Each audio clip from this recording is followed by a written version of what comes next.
Malam itu hujan turun pelan sejak sore. Tidak deras, tapi cukup membuat jalanan sepi. Aku pulang kerja lebih malam dari biasanya. Badan lelah, pikiran kosong.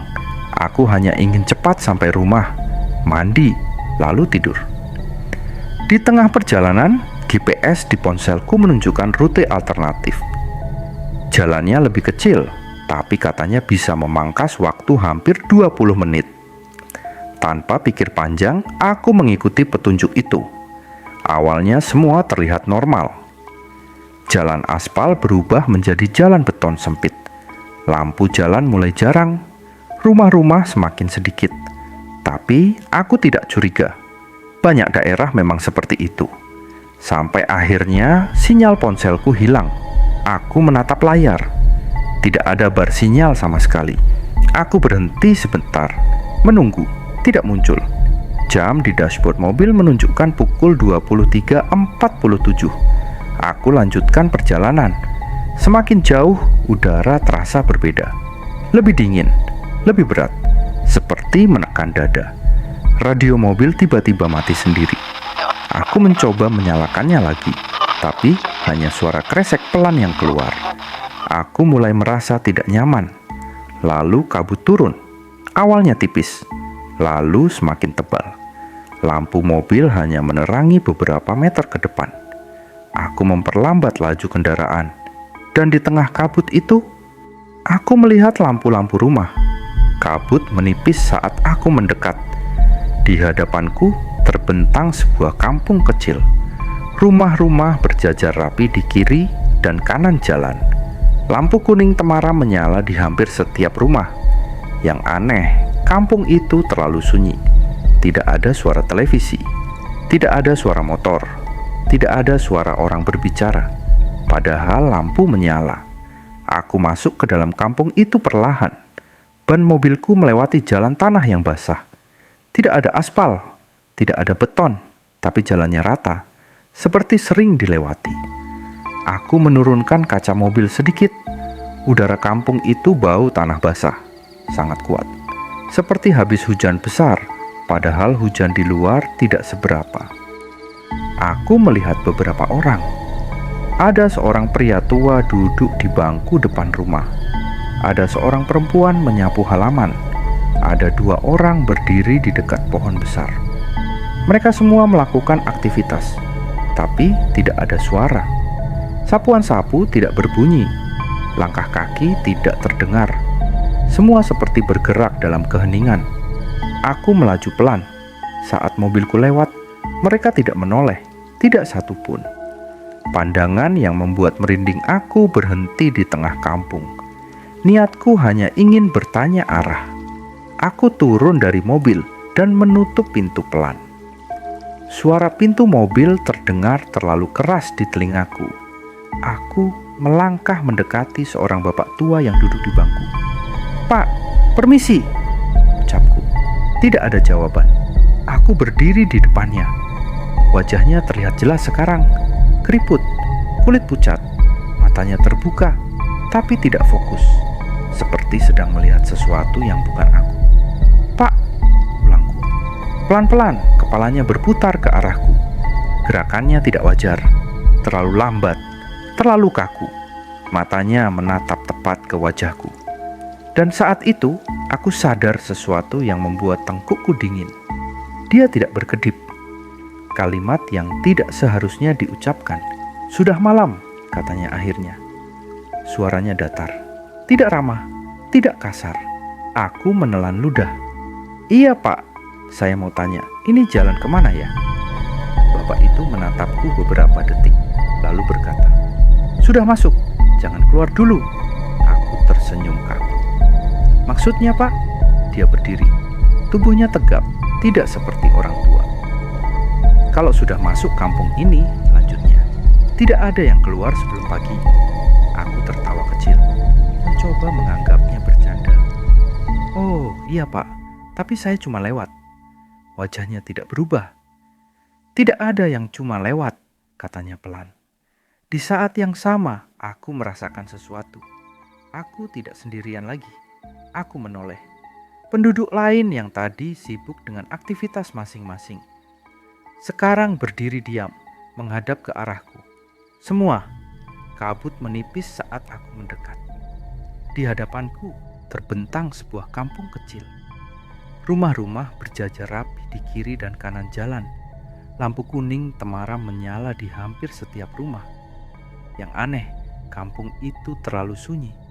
Tidak ada suara televisi, tidak ada suara motor, tidak ada suara orang berbicara. Padahal lampu menyala. Aku masuk ke dalam kampung itu perlahan. Ban mobilku melewati jalan tanah yang basah. Tidak ada aspal, tidak ada beton, tapi jalannya rata, seperti sering dilewati. Aku menurunkan kaca mobil sedikit. Udara kampung itu bau tanah basah, sangat kuat. Seperti habis hujan besar, padahal hujan di luar tidak seberapa. Aku melihat beberapa orang. Ada seorang pria tua duduk di bangku depan rumah. Ada seorang perempuan menyapu halaman. Ada 2 orang berdiri di dekat pohon besar. Mereka semua melakukan aktivitas, tapi tidak ada suara. Sapuan sapu tidak berbunyi, langkah kaki tidak terdengar. Semua seperti bergerak dalam keheningan. Aku melaju pelan. Saat mobilku lewat, mereka tidak menoleh, tidak satu pun. Pandangan yang membuat merinding aku berhenti di tengah kampung. Niatku hanya ingin bertanya arah. Aku turun dari mobil dan menutup pintu. Aku menutup pintu mobil rapat. Tanganku mencengkeram setir. Tiba-tiba terdengar suara ketukan pelan di kaca jendela belakang. Tok, tok, tok. Aku menoleh perlahan. Seorang perempuan berdiri di sana. Rambutnya panjang menutupi sebagian wajah. Matanya menatap lurus ke dalam mobil. "Namamu siapa?" tanyanya. Suaranya lembut. Aku hampir menjawab, hampir. Tapi entah kenapa, kalimat orang tuaku terlintas di kepalaku. Kalau tersesat di tempat yang tidak wajar, jangan pernah menyebut nama sendiri. Aku diam. Perempuan itu tersenyum lebih lebar. "Kalau tidak menjawab," katanya pelan, "kamu tidak akan diingat." Kabut mulai turun lagi, lebih tebal dari sebelumnya. Aku menutup mata sejenak, dan saat aku membukanya kembali, lampu kampung itu mulai padam satu persatu. Aku sendirian di tengah jalan, dengan jam yang masih menunjukkan 20, 3, 47 kabut makin tebal. Lampu kampung yang tadi menyala kini hampir semuanya padam. Hanya 1-2 lampu redup yang masih bertahan, berkedip pelan seperti hampir mati. Aku masih duduk di dalam mobil. Mesin menyala, tapi rasanya tidak memberi rasa aman sama sekali. Aku menatap jam sekali lagi. 23.47. Tidak berubah sedetik pun. Aku menghela napas panjang, mencoba menenangkan diri. Aku tidak boleh panik. Ini mungkin hanya kampung terpencil. Orang-orangnya aneh, iya, tapi aku masih bisa keluar. Aku memasukkan gigi mundur. Mobil bergerak perlahan, lalu berhenti. Seperti ada sesuatu yang menahan roda belakang. Aku menoleh ke kaca spion. Tidak ada apa-apa. Aku turun dari mobil, membawa senter kecil dari dashboard. Aku arahkan ke belakang roda. Tanah di belakang ban seperti cekung, tapi bukan bekas ban.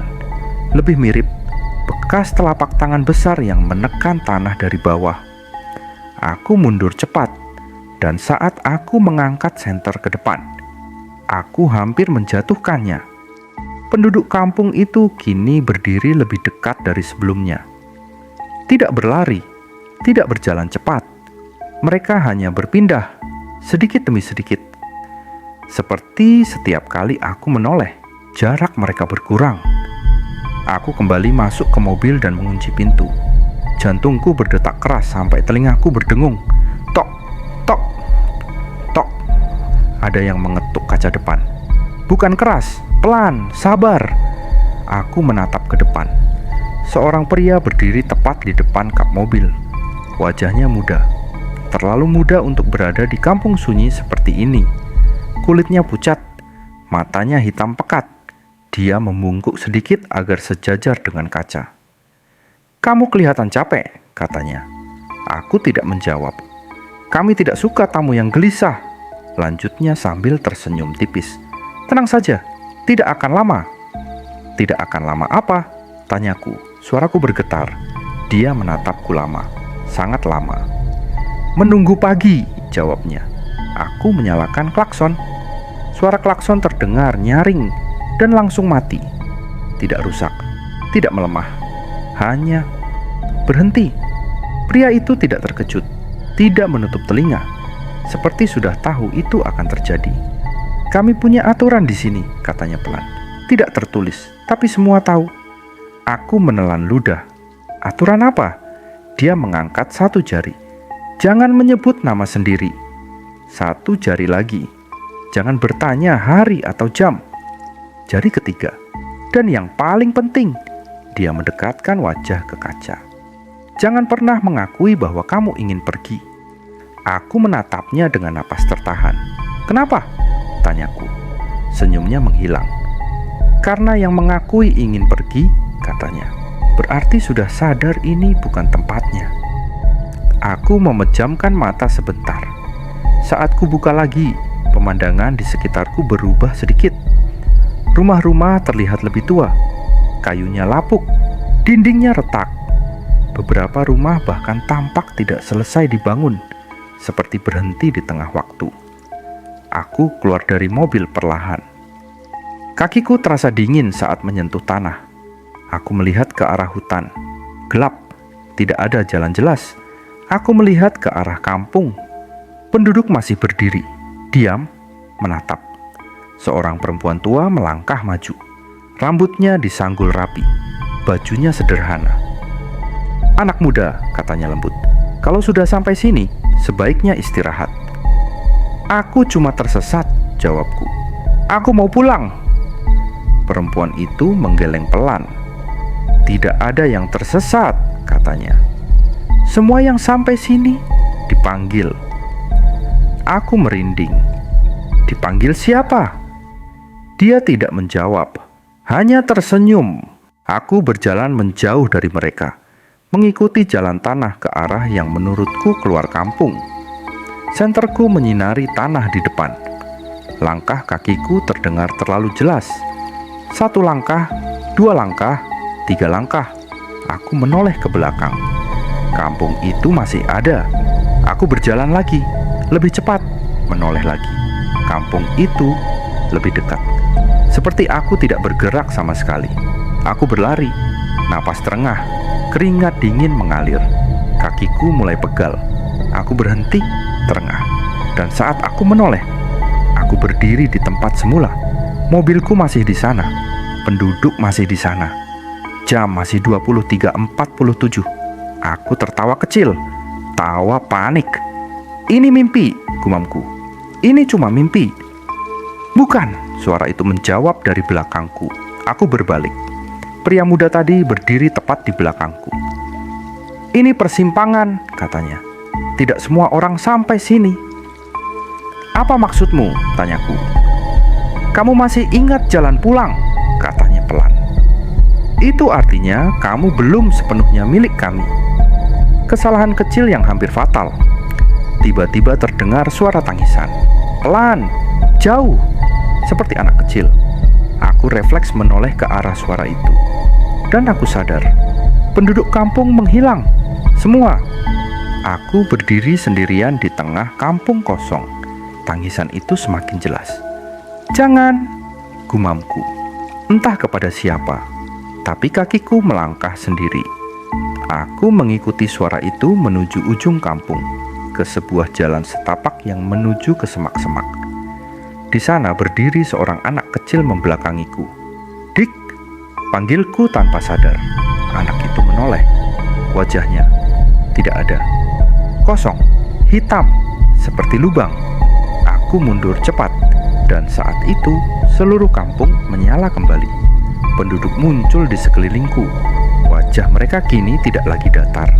Mereka tersenyum lebar. Perempuan tua itu berdiri di depanku. "Kamu hampir salah," katanya lembut.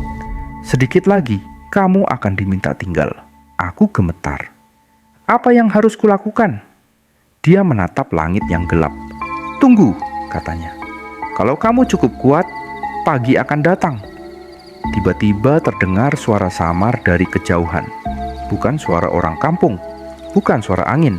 Seperti azan, sangat jauh, sangat pelan. Dan wajah penduduk kampung itu berubah tegang. Suara itu terdengar lagi, pelan, putus-putus, seperti tertiup angin. Azan, bukan jelas, bukan dekat, tapi cukup untuk membuat dada terasa sesak. Penduduk kampung yang tadi tersenyum sekarang berubah. Tidak ada lagi senyum tipis, tidak ada lagi wajah ramah palsu. Mata mereka menatap ke satu arah, ke arah asal suara azan. Aku juga menoleh. Gelap, hanya kabut dan pepohonan. Perempuan tua itu menggenggam lenganku. Tangannya dingin tapi kuat. Jangan melihat terlalu lama, katanya cepat. Kalau kamu melihat arah itu dengan niat pulang, mereka akan tahu. Mereka siapa, bisikku?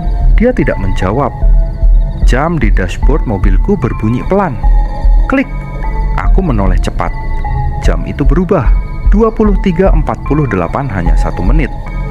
Tapi cukup membuat penduduk kampung berisik. Bukan teriakan, bukan teror, bisikan. Puluhan suara berbisik bersamaan. Tidak bisa kupahami kata-katanya, tapi nada mereka berubah. Gelisah, tidak sabar. Pria muda yang tadi bicara denganku melangkah maju. Kamu tidak seharusnya mendengar itu, katanya dingin.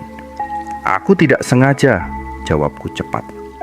Kampung ini tidak suka orang yang diingatkan jalan pulangnya. Aku menggeleng. Aku cuma mau pulang, tolong. Dia tersenyum lagi. Kali ini tidak ramah. Kami bisa membantumu, katanya. Pulang dengan selamat. Harapanku naik sekejap. Tapi, tanyaku. Kamu tinggal sebentar, lanjutnya. Hanya sampai fajar. Apa yang harus kulakukan, tanyaku. Dia menoleh ke penduduk lain. Mereka semua diam, menunggu. Kami butuh satu hal kecil, katanya. Sesuatu yang mengikatmu di sini. Aku menelan ludah. Apa? Namamu? Dunia seperti berhenti. Aku teringat pesan orang tuaku. Aku teringat tatapan kosong anak kecil tadi. Kalau aku menyebutkan namaku, tanyaku. Dia mengangguk. Kamu akan diingat, katanya. Dan yang diingat selalu kembali. Mereka melangkah maju bersamaan. Satu langkah, lalu berhenti. Satu langkah lagi. Jarak mereka semakin dekat. Aku mundur. Punggungku hampir menyentuh mobil. Perempuan tua itu menatapku dengan wajah berbeda. Ada rasa kasihan. Kalau kamu lelah, katanya pelan, menyerah tidak terasa sakit. Aku menutup mata sebentar. Aku tidak boleh menyerah. Aku menarik napas panjang dan berkata pelan, aku tidak tahu namaku. Semua penduduk berhenti. Kampung itu sunyi total. Kampung mulai retak tanah bergetar pelan. Lampu rumah berkedip-kedip. Kabut berputar tidak wajar. Pria muda itu menatapku marah. Kamu berbohong. Aku lupa, jawabku gemetar. Aku benar-benar lupa. Dia melangkah maju cepat. Kamu tidak bisa pergi tanpa identitas, katanya. Tanpa nama, kamu bukan siapa-siapa.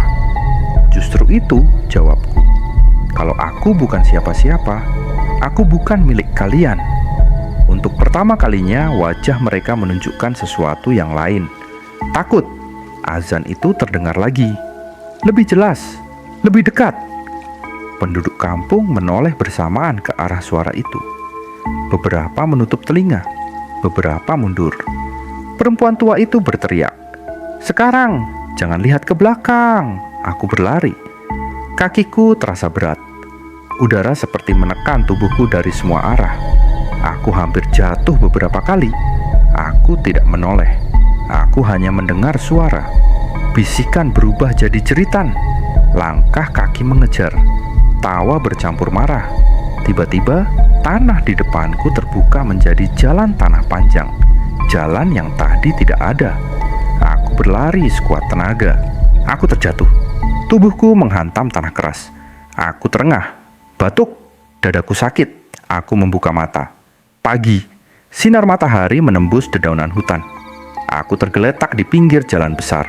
Jalan aspal, jalan nyata. Beberapa orang berdiri di sekitarku. "Hei, Mas, sadar!" Aku mengangguk lemah. "Mas dari mana? Kami nemuin Mas pingsan di sini." Aku ingin menjawab, tapi kepalaku sakit. "Mas hilang berapa lama?" tanya orang lain. Aku menatap mereka. "Semalam," mereka saling pandang. "Mas," kata seorang bapak pelan, "kami cari orang hilang di daerah ini 3 hari. Aku pulang. Aku benar-benar pulang. Tapi sampai sekarang aku tidak pernah lagi melewati jalan itu. Dan kadang saat malam sangat sunyi, aku terbangun jam 23.47. Bukan karena mimpi, tapi karena ada perasaan aneh. Seperti sesuatu sedang menunggu aku lupa siapa diriku."